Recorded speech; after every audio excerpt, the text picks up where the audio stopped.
Can I say good morning when I mean good afternoon? It's Friday afternoon.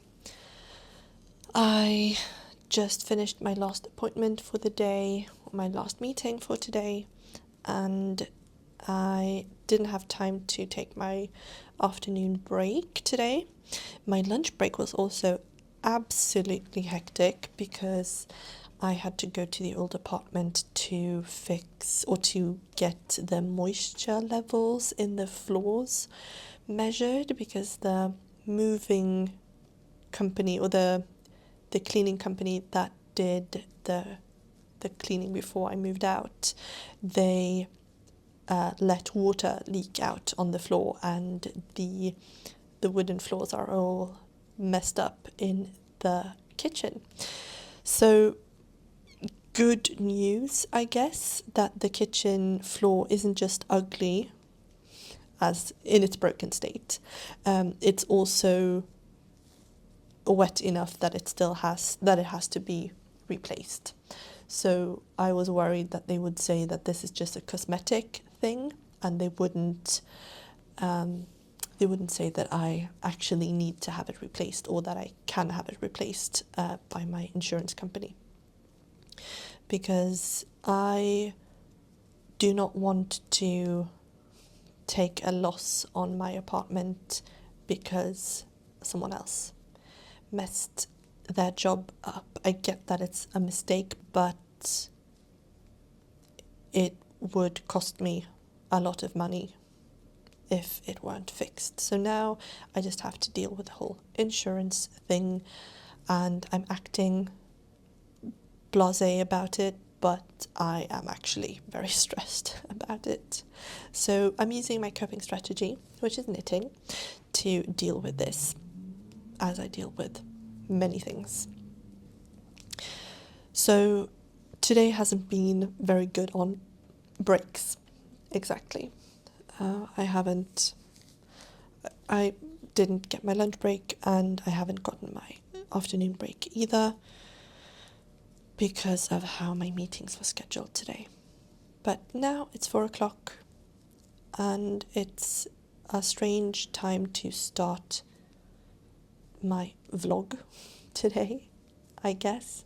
But at the same time, such is life. I had a long board meeting yesterday evening and a long commute there and back, so I did get 3 hours of knitting on the Cascade top yesterday. I showed you in a non-talking clip in the vlog that I posted how far I came during those 3 hours, and I'll see if I can actually count how many rows I did in the 3 hours. 1 minute. Okay, so I did get 11 rounds done in 3 hours. And there are just so many rounds left. I really should just get the ends woven in.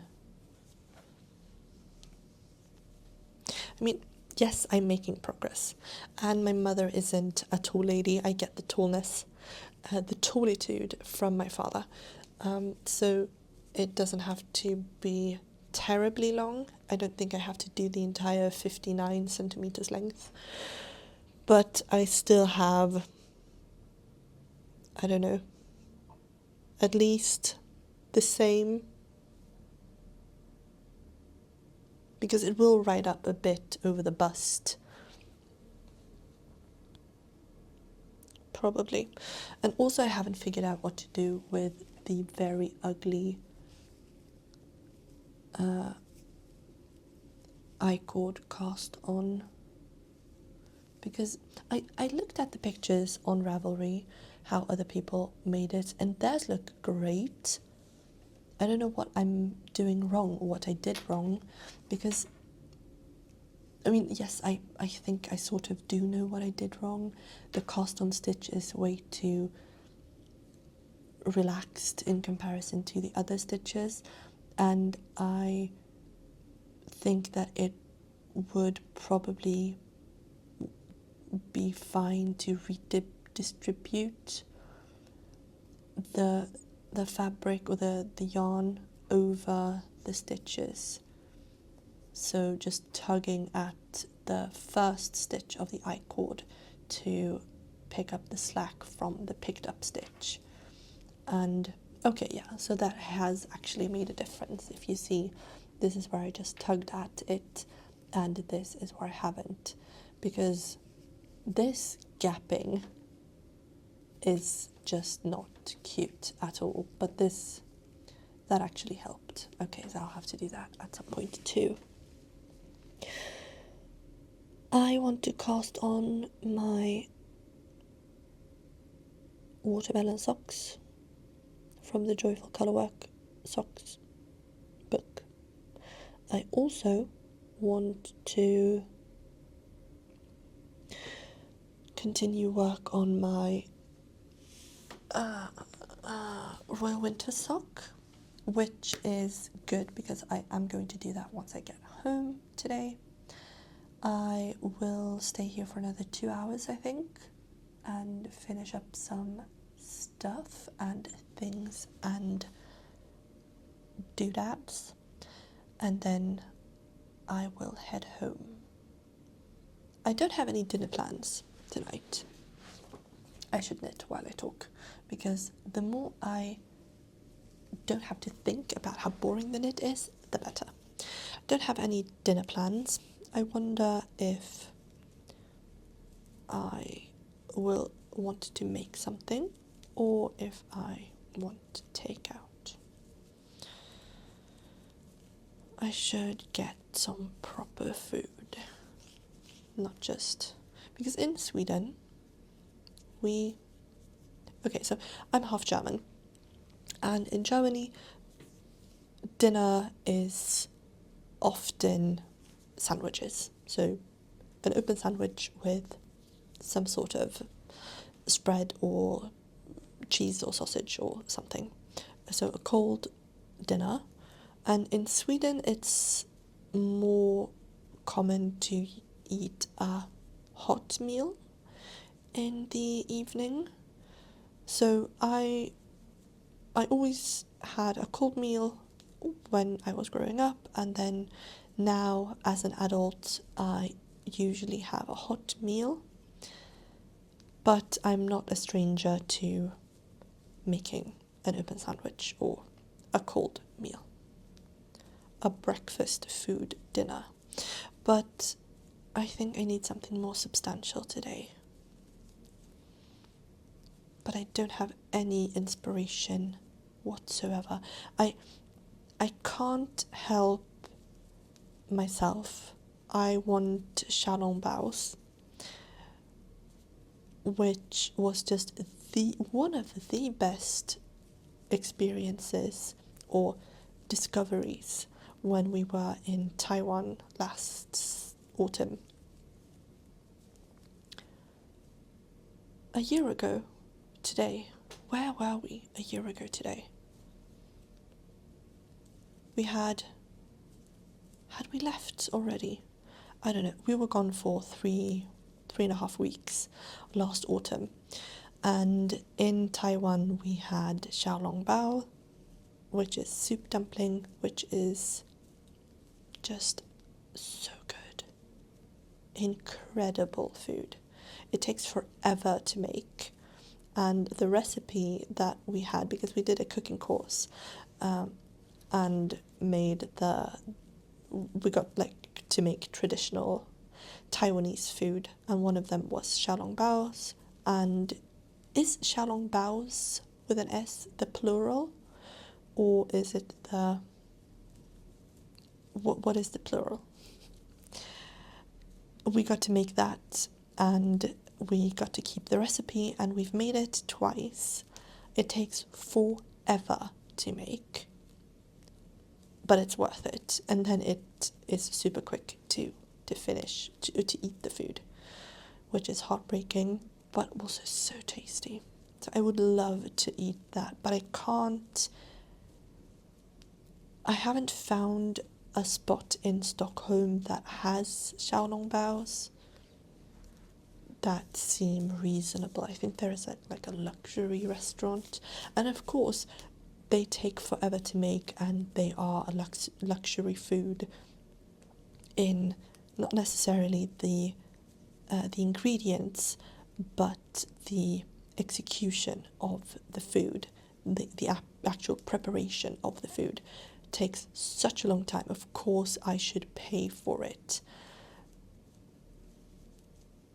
but I wish it were more accessible to me here, just to go to a hole-in-the-wall restaurant and get some xiaolongbaos, because they are so good. But no dinner plans so far.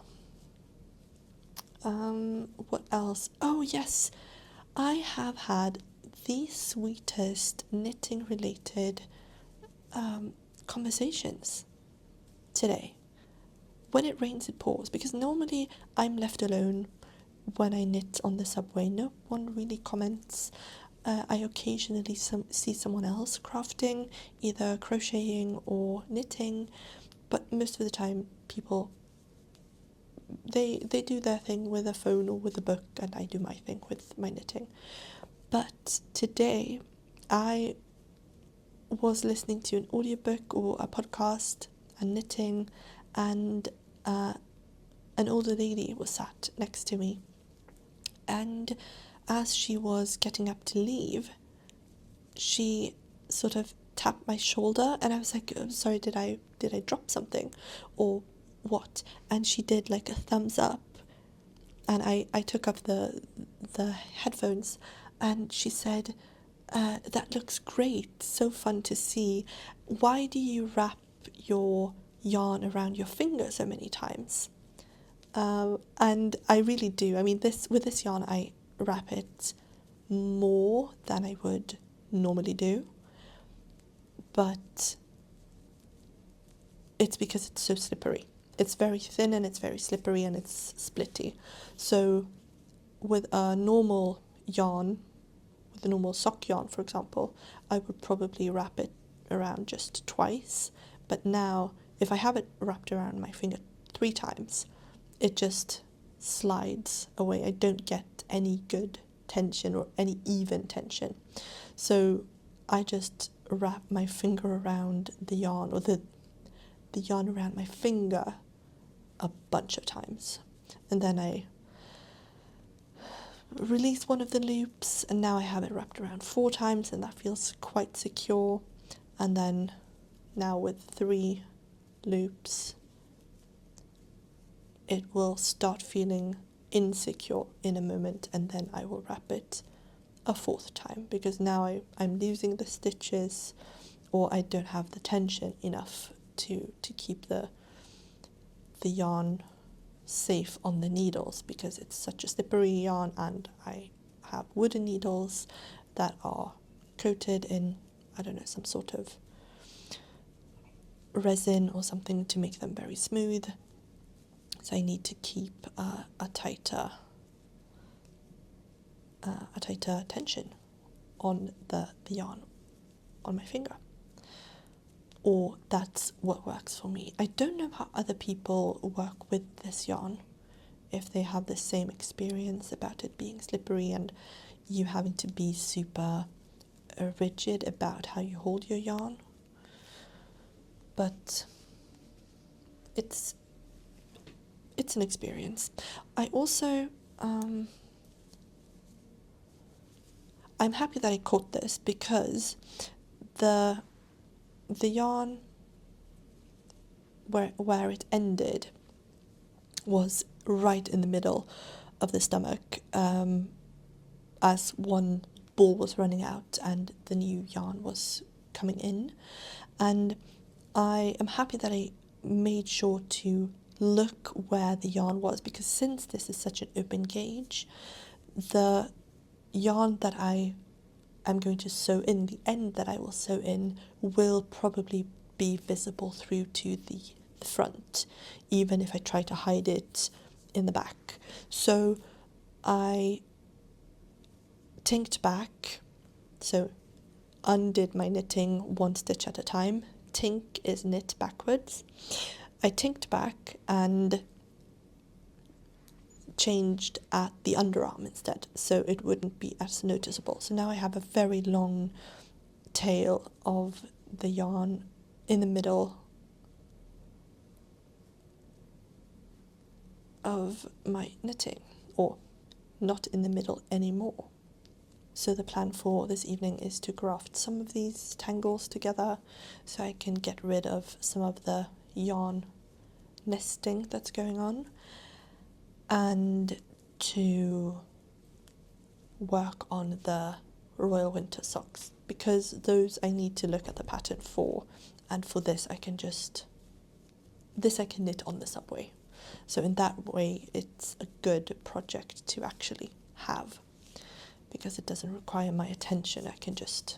Or it doesn't require any mental attention.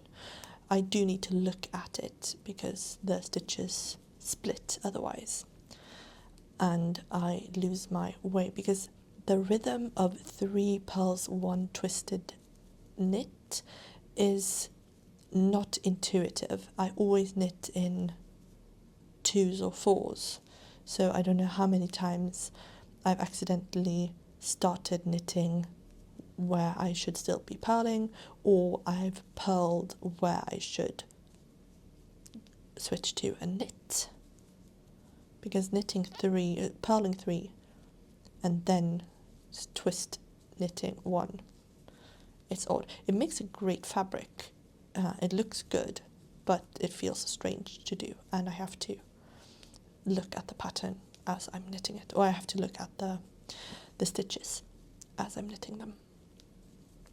Okay, so that's an update. I'll do some work. My 15 minutes break that I allotted myself are up, and I have to do some more work.